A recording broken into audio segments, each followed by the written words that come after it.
우리 이 시간 다 함께 자리에서 일어나셔서 오늘 우리에게 주시는 하나님의 말씀 함께 보겠습니다.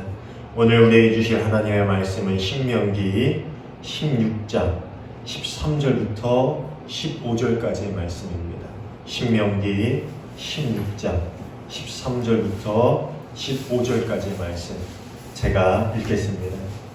너희 타작마당과 포도주 틀의 소출을 거두어 들인 후에 이래 동안 초막절을 지킬 것이요 절기를 지킬 때에는 너와 내 자녀와 노비와 내 성중에 거주하는 레위인과 객과 고아와 과부가 함께 즐거워하되 내 하나님 여호와께서 택하신 곳에는 너는 이래 동안 내 하나님 여호와 앞에서 절기를 지키고 내 하나님 여호와께서 내 모든 소출과 내 손으로 행한 모든 일에 복 주실 것이니 너는 온전히 즐거워할지니라. 아멘. 이는 오늘 우리에게 주시는 하나님의 말씀입니다. 자리에 앉아주시기 바랍니다. 오늘도 함께 예배하는 우리 모두에게 주님의 참된 평화와 기쁨이 늘 충만하게 임하길 간절히 소원합니다. 오늘 추수감사의 절기로 지나게 됐는데요.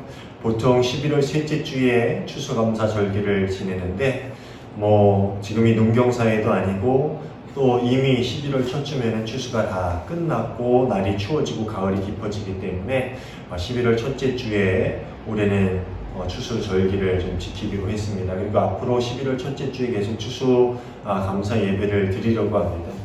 사실 감사의 예배를 언제 드리냐, 11월 첫째 주에 드리냐, 셋째 주에 드리냐, 그 시기는 중요하지 않아요. 우리가 어떤 마음으로 주님 앞에 나오는가, 또 어떤 마음으로 주님께 예배하고 또 이 감사의 기쁨을 함께 나누는가, 이런 우리의 자세가 중요한 것이지요. 지난주에 제가 잠깐 이런 이야기를 들려드렸는데요. 세상을 보는데 두 가지 방법이 있다. 그런 명언이 식당에 적혀 있는 것을 제가 전해드렸는데, 하나는 기적이 없다고 생각하며 사는 것이고, 또 하나는 뭐예요? 매 순간이 기적이다라고 생각하며 사는 것이다. 그 두 가지 삶의 모습이 있지요. 벌써 11월이 되고 추수감사의 주일을 보내게 됐는데요. 해마다 느끼는 건데 정말 한 해를 돌아보면은 하나님의 은혜가 아니면은 한 해를 살아올 수가 없었다라는 것을 우리는 느끼고 또 주님 앞에 고백하게 됩니다. 그리고 아까 그 명언 말대로 매 순간이 은혜가 아니면 살아올 수 없었습니다. 매 순간이 하나님이 주신 기적이었음을 우리는 고백하게 되지요.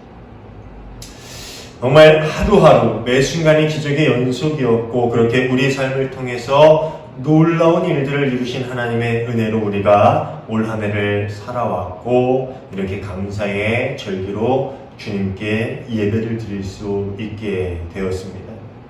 그런데 감사의 절기는 꼭 한 해 동안 우리의 가정에 혹은 직장이나 하는 일 가운데 경제적인 이득이 생겼거나 혹은 어떤 지위를 얻었거나 이런 일들이 있어야만 드리는 것은 아니지요. 제가 예전에 이야기했는데 이 추수감사절의 유래는 원래 종교 박해를 피해서 북미 대륙에 정착한 이 청교도들에 의해서 시작된 절기입니다. 오늘 우리는 신명기 이야기를 읽고 이 초막절에서 추수감사의 유래를 찾고 있지만, 원래 땡스기빙 데이, 이 추수감사절의 유래는 이 청교도들에 의해서 시작이 된 게 맞아요. 그들은 북미 대륙에 도착한 후에 정말 형언할 수 없는 어려운 난관에 부딪히게 됐지요. 그들이 북미 대륙에 도착한 게 11월 중순이었는데요. 참 추운 시기였어요. 요즘 11월 중순은 그렇게 추운 절기는 아니었지만 이제 막 겨울이 시작되는 아무것도 없는 그 대륙에 그들이 도착하게 된 것이지요. 낯선 땅에 도착하자마자 강풍, 그리고 좀 지나서 눈보라가 몰아치는 혹독한 추위를 그들은 견뎌야만 했고요. 그 가운데서 질병이 생기고 또 먹을 것이 부족했고, 또 이미 그곳에 살아가는 원주민들은 그 북미 대륙에 도착한 청교도들을 적대했지요. 그리고 낯선 땅에서 그들은 들짐승의 위험에 봉착하게 되는 그러한 어려운 상황을 견디어내야만 했습니다. 아무것도 없는 맨몸으로 도착해서 그들이 그런 첫 해의 어려움들을 견뎌내야만 했던 것이지요.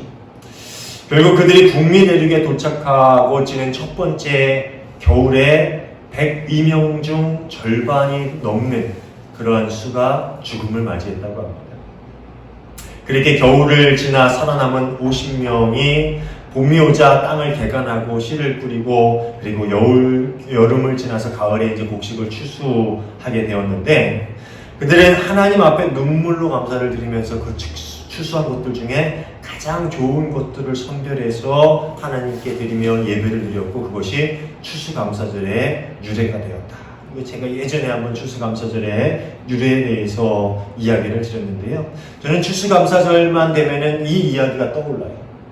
그리고 이 이야기에서 감사의 참 본질이 무엇인가에 대해서 깨닫게 됩니다.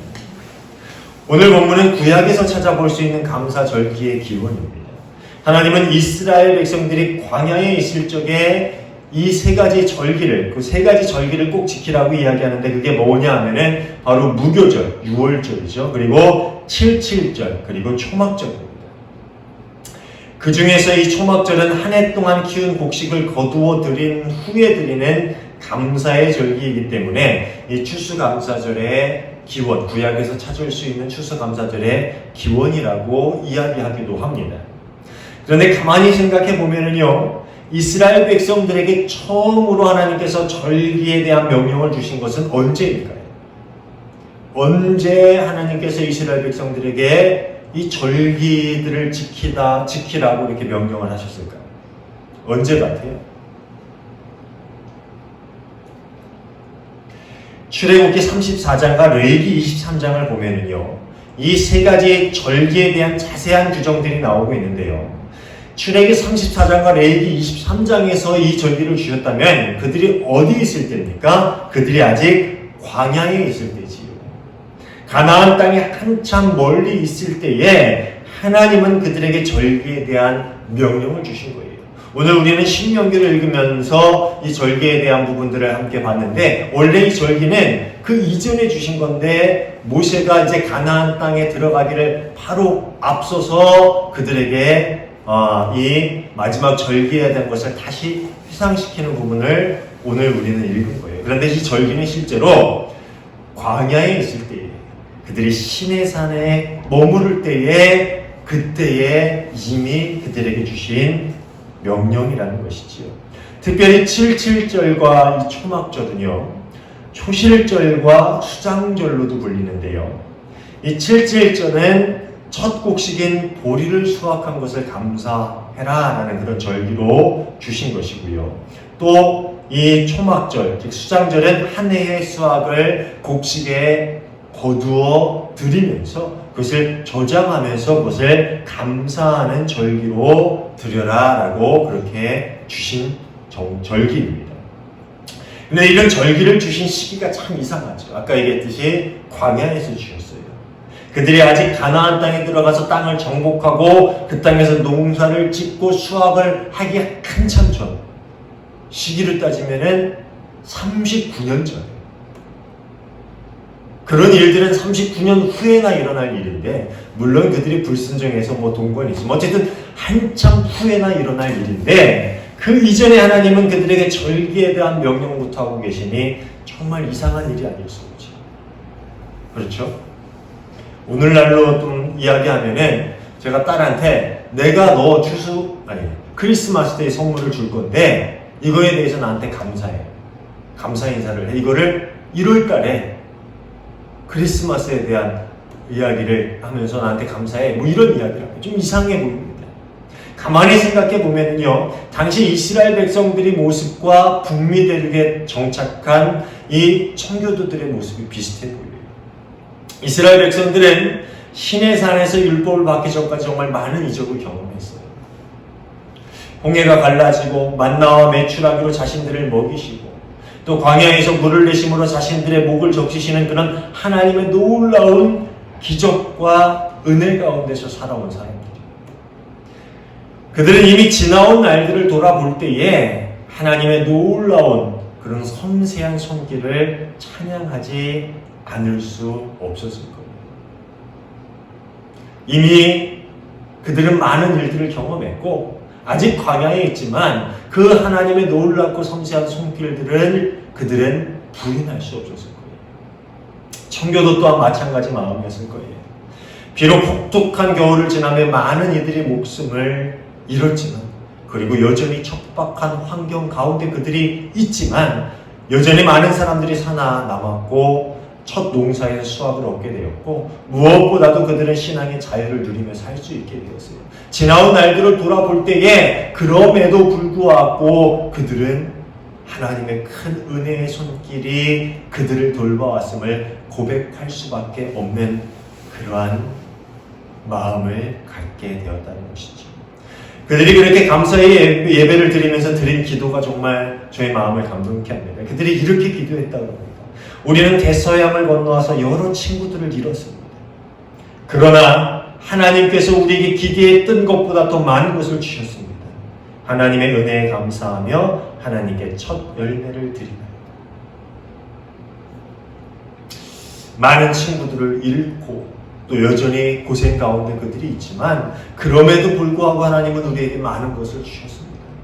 많은 것을 주신 하나님의 손길을 우리가 부인할 수 없습니다. 그래서 하나님께 우리가 감사하며 예물을 드리며 예배합니다. 많은 친구를 잃었고 모든 상황들이 여의치 않았고 여전히 많은 위협이 그들을 위협했지만 지나온 날들을 돌아볼 때에 살아온 모든 시간들이 하나님의 은혜라고 그들은 고백할 수밖에 없었던 것이지요. 사랑하는 여러분, 오늘 예배를 드리며 우리는 어떤 고백을 하나님께 할 수 있습니까? 지난 한 해 우리의 삶에 많은 어려움이 있었지요. 또 가슴 아픈 일들도 있었고 힘든 시간들도 있었습니다. 그리고 지금 너무나도 슬픈 일들이 우리 사회에 일어났고 또 일어나고 있습니다. 그럼에도 불구하고 지나온 날들을 돌아볼 때에 우리는 하나님의 은혜가 우리의 삶 가운데 충만하고 차고 넘쳤습니다 라는 고백을 할 수밖에 없지 않습니까? 여러분 삶이 그렇지 않습니까? 여러분 한 해를 어떤 은혜 가운데서 살아오셨습니까? 돌아볼 때에 정말 그 은혜가 충만하게 우리의 삶에 차고 넘쳤습니다.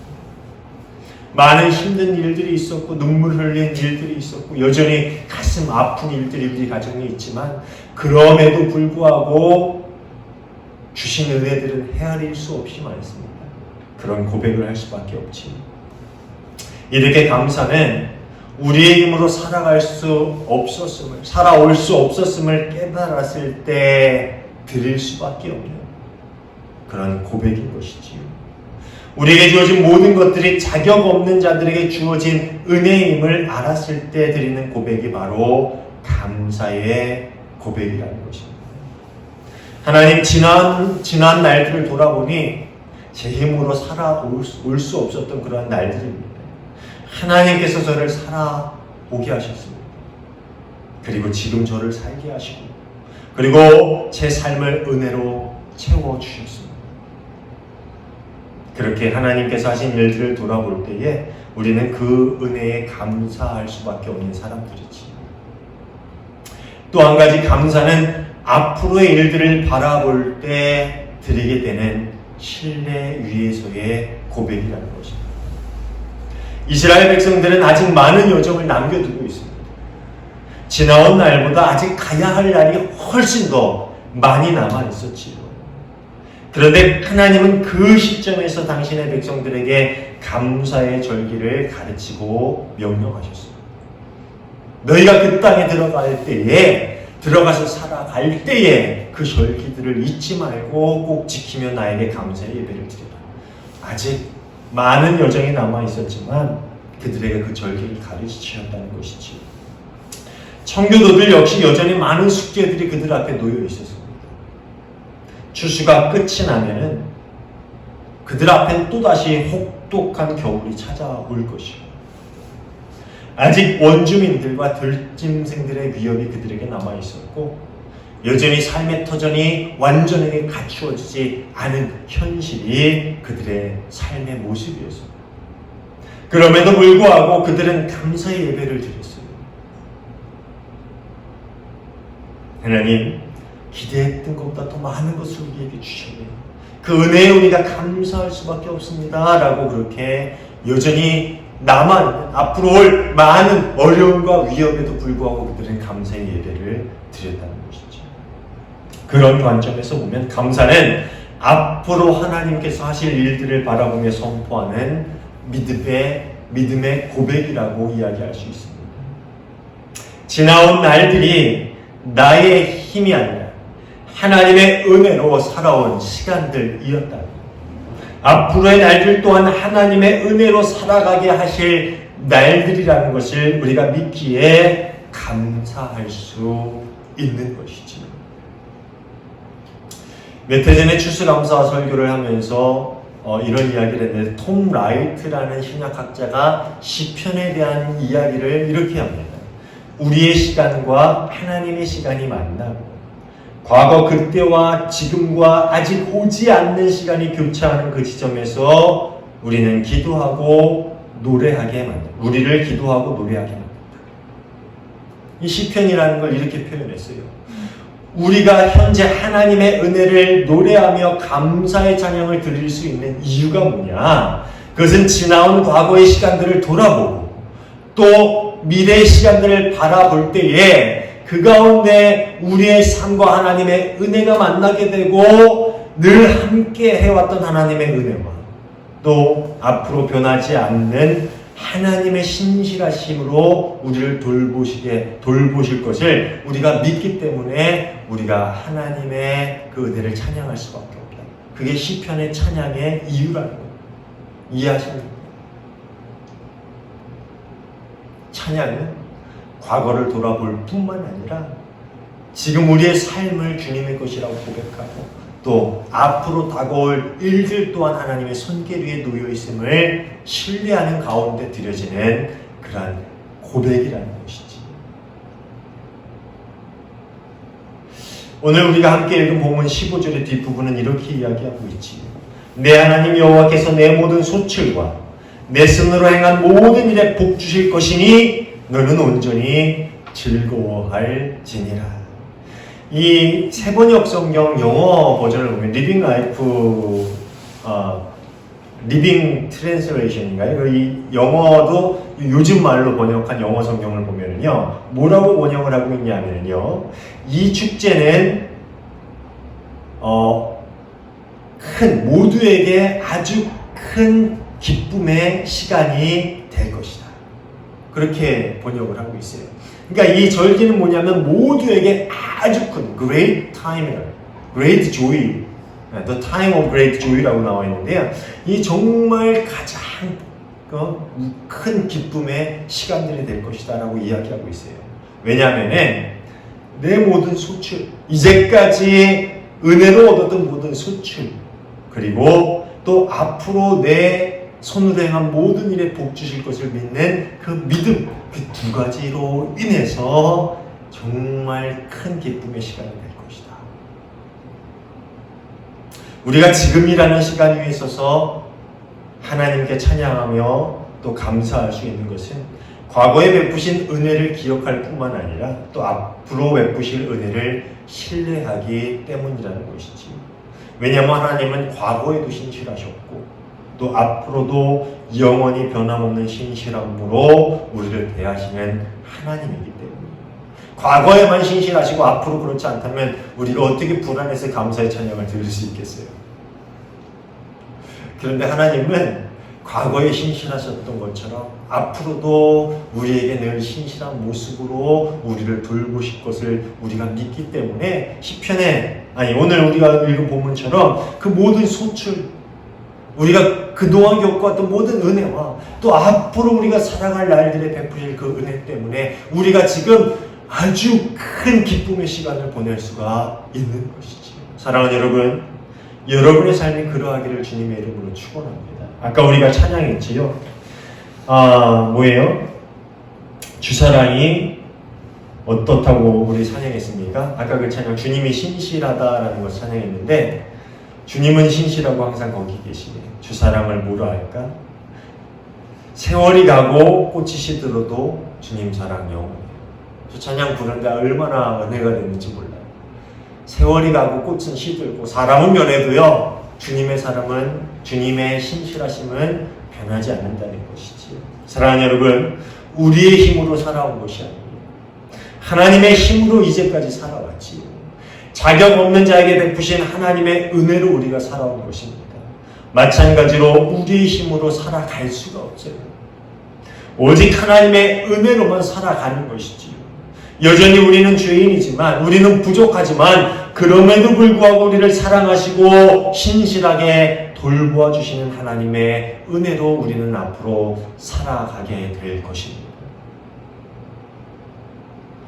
여러분, 그것을 믿는 믿음으로 우리 추수 감사의 예배를 드리며 그 은혜에 감사하고 우리의 마음을 다해 주님을 찬양할 수 있는 이 시간이 될 수 있기를 주님의 이름으로 축원합니다.